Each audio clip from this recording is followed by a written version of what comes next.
Hello and welcome to the Ag Culture Podcast, where we cultivate tomorrow by inspiring agripreneurs and ag innovators through real-life perspectives in agriculture. I'm Paul Windemuller, your host on this journey of exploration and growth. I'm back again with Courts and Shannen Barrett, who were part of my Global Focus Program group for 6 weeks of travel around the world. And we hit up the touchy subject of subsidies around the world. So we're going to do a deep dive into subsidies in different countries that we had been to in Germany, Ireland, and the US and Brazil, as well as Jack and Shannen speaking about how subsidies work in Australia. So I hope you find some value out of this episode about subsidies in agriculture around the world.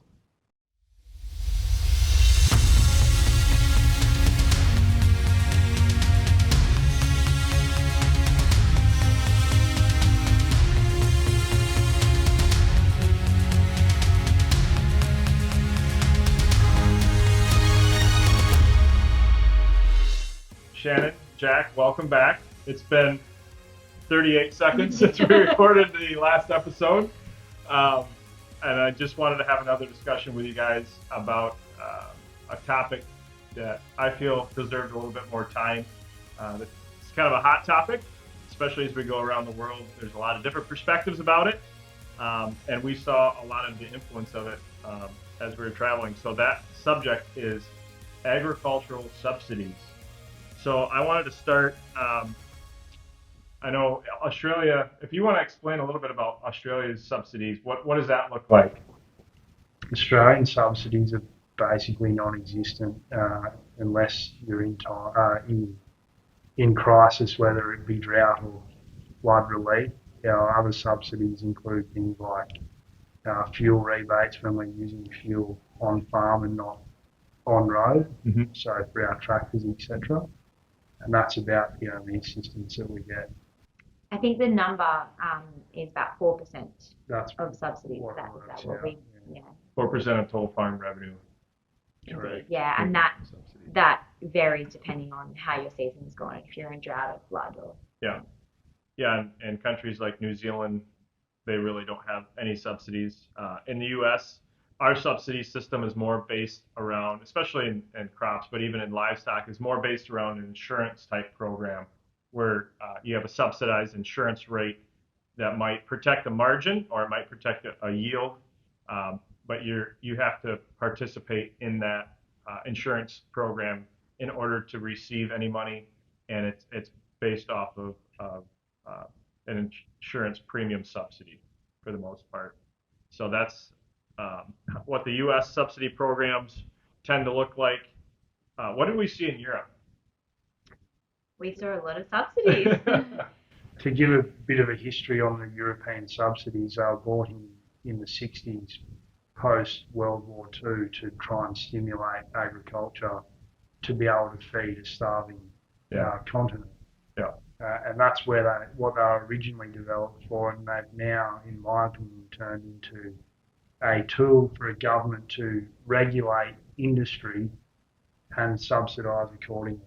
To really control what they want the farmers to do one way or another. another. And an example of this would be banning a chemical group, but then subsidising a farmer to be able to use a mechanised method or another integrated method to control weeds. Yeah, we saw that where they were doing pretty large subsidies to purchase sprays and tillage equipment when we were in Germany. Yeah, and a lot of subsidies to subsidise infrastructure. I think we spoke to one guy who had 40% of his dairy paid for by subsidies. Aerobic digesters were paid for by subsidies. So, yeah. And long-term contracts for those digesters for the power that they produce for a subsidized rate. 20-year contracts with an 8-year payback period. So as a producer, if you can afford the initial development of the infrastructure, it'll be a no-brainer. Yeah. So we saw that in Europe. So Europe really is focused on producing food for themselves for the most part. Do you think that makes any sort of a difference between them and maybe a country like Brazil, that is more looking offshore and is looking to export more of their crops. Brazil, we learned a lot of their beef stays in the country, but a lot of their crops tend to go out of the country. I think the big difference between the European subsidies and places like Brazil is no subsidy drives innovation. You look at Brazil and a recently developed country in broad scale cropping, and they're developing things like soil biomes from technology which private producers have imported to their own farm to then develop and utilise, which they've imported from Europe. Yeah, all that technology. Most of that came from Germany, as we saw. Correct. Yeah. That was the interesting part. What do you think subsidies roles have played in holding rural communities together in Europe or in the U.S. or different places in the world that have higher subsidies? Well, I think within Europe, the subsidy has allowed smaller producers to remain small, and we haven't seen a privatisation and businesses, farms grouping together and getting scale. I think the average size is 40 hectare, 100 acres in Ireland where we are now, and it remains a family in every house on every farm. We don't see the consolidation, so I think that's had a really positive effect in rural communities. Do you think subsidies play a role in helping with volatility in the markets, in the commodity markets? No, I do not think subsidies play a role with volatility in the market. I think they control producing what they are producing. And I think I've identified that producers are not necessarily chasing the subsidy, but wherever there's profit in the subsidy, whether it be through regenerating forest and getting paid €1,000 an acre to do so, well, that's the direction they're going. Mm-hmm. I think sometimes they can create more volatility in the market, especially if they're given and taken away quickly. Yeah. Because it's going to completely change the financial dynamics of that commodity when it's put in place and then when it's taken away, or if it's sending the wrong signals. We saw that in the U.S., for example, during COVID, there was the milk price, especially on both cheese and butter went way down because people weren't going to restaurants. And then the government announced that they were going to do basically a subsidized program to buy cheese to stimulate and to hold the price of dairy up. And it had a whiplash effect where the market just skyrocketed on cheese, and it created a lot of turmoil in the market, and people didn't know what was going to happen, and so all of a sudden you see production ramp up really quickly again, and even though it wasn't being needed for other products, because the only one that was getting subsidized was cheese purchases, and so you had all these other products, all these other dairy products that remained really low, so it actually didn't really even help the dairy market much because it only focused on cheese, and then you had huge disparities in other dairy products that, it caused a lot of confusion in the market, and then you saw as soon as that buying stopped that the market for cheese just fell like a rock. So I think it can have a very adverse effect if it's done quickly like that, and you probably see the same effect over a longer period of time. It's just not as noticeable if it's brought in or taken away, especially if it's done across the whole sector, across any size of farm. I know in the U.S. with dairy, we have a dairy margin coverage program. So it basically covers a margin, but it's only on a small amount of milk. So if you're a small producer, it's a large portion of what you produce. If you're a large producer, it doesn't really affect you much because you don't get a lot out of that for your total production.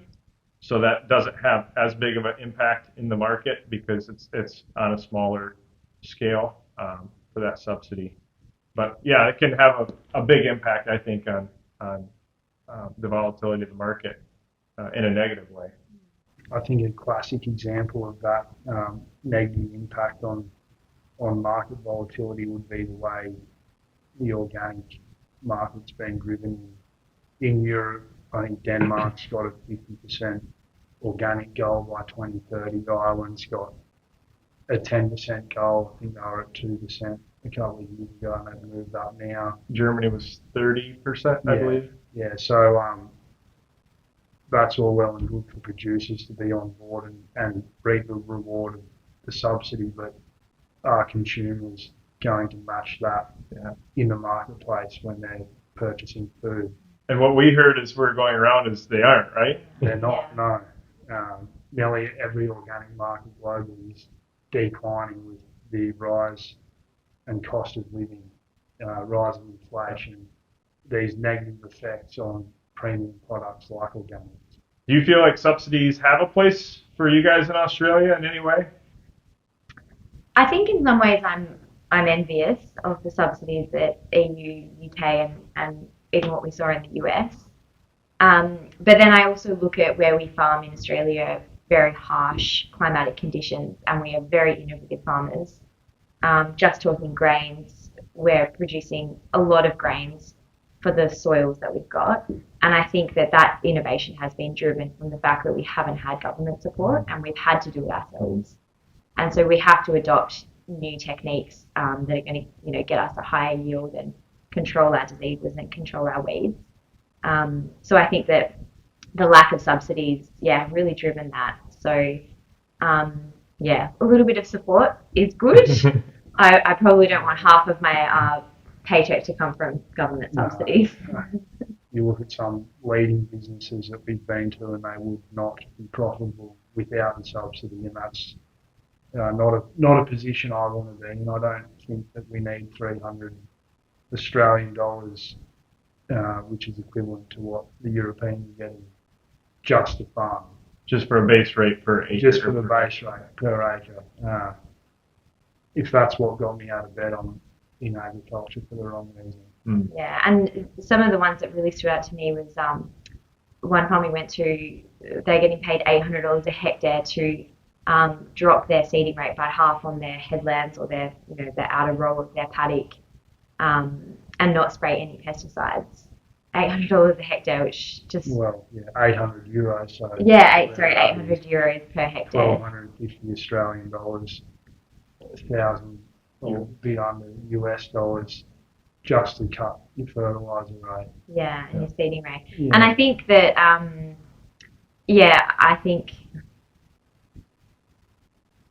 I think with subsidies comes control and regulation, and that's what I don't think that we have a lot of. We're not really controlled by the government in Australia. We don't have a lot of regulations. We don't have, limited fertiliser rates, and we're not, we haven't lost many chemicals. Like we've got a very safe regulation in Australia. So I think if we're opening ourselves up to subsidies, we're opening ourselves up to losing control of the way we farm. Yeah, I think that first became aware in Germany where our introduction was, and the government control through subsidies. And to reiterate what we do in Australia, we're custodians of our land. We're trying to use best practice management to lead what we're doing in a sustainable environmental way. So our kids and our kids' kids can farm. Yeah. What about technology adoption? Technology is expensive, especially for when commodity markets might not be very good, and you want to promote investing in new technologies for farming more sustainably or farming more efficiently. Do you think that might be a spot that subsidies could be used wisely, or do you think that would still be an area that shouldn't be subsidized? No, I think subsidies do have a place in adopting new technology. I think if the government want their farmers to be doing best practice, then that's really where the subsidies should lie, is adopting best practice, and that is the latest technology, whether it's a a new machine, or it's AI, or if it's green technology, or gene edited product. I think that is helping and assisting farmers to drive their innovation on farm. What about you, Jack? Totally agree with what Shannon said. However, I don't know if the subsidy is better off used being a grant to develop the technology to keep it affordable.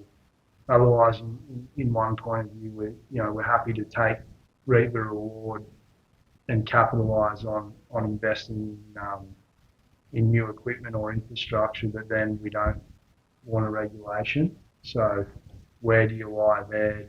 Is the technology developed to be affordable, and then we can buy it and purchase it in our own right, or are we subsidised to purchase the technology and then limit it to how we can use it, or what is that technology replacing that we can then utilise it for, whether it be the green on green and reducing broad acre, chemical usage. Any other big insights on subsidies that you saw from our travels? Lots of positives, lots of negatives.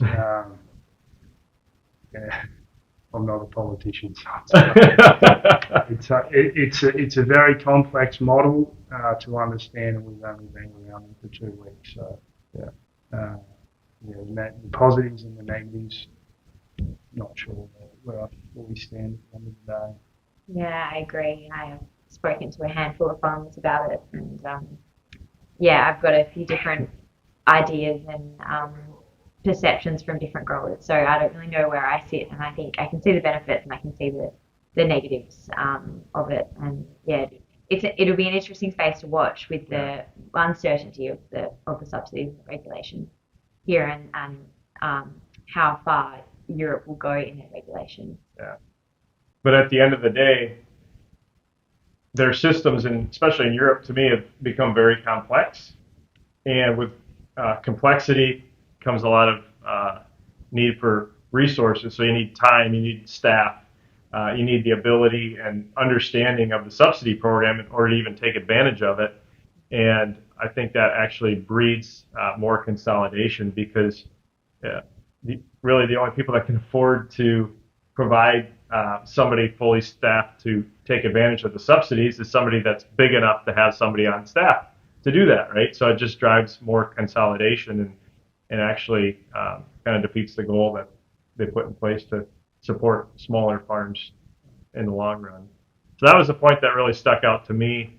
I believe I was talking to somebody in Germany about that, is how much time they spend on actually just filling out the paperwork for taking advantage of the subsidies. Well, thank you once again, Shannon and Jack, for being here on the podcast and for putting up with me for 6 weeks of travel. It's been fun. It's been great. Thanks, Paul. It's been excellent. Thank you very much. And bet you're happy to go home to your lovely family. Yes, that is for sure. Once again, I'd like to thank Jack Courts and Shannen Barrett for spending a few minutes on our last day of our Global Focus program together as a group to share some thoughts and insights with you on subsidies. I hope you got a few nuggets out of that, and I know I got a better perspective of how subsidies have been used around the world through our travel the last 6 weeks, and I'm glad we were able to share that with you. As always, reach out to them. If you want to connect, check out our show notes. We have links in there to their contact information. And please like, subscribe, rate, and review Ag Culture Podcast on your favorite platform. We'd really appreciate it. And again, if you'd like to check out some of the social media that we posted along the way, the last 6 weeks of my travel, you're more than welcome to do that. You can check out my personal LinkedIn or Facebook pages at Paul Windemuller, or Ag Culture Podcast on most social media platforms. And until next time, I'm Paul Windemuller, and this has been the Ag Culture Podcast.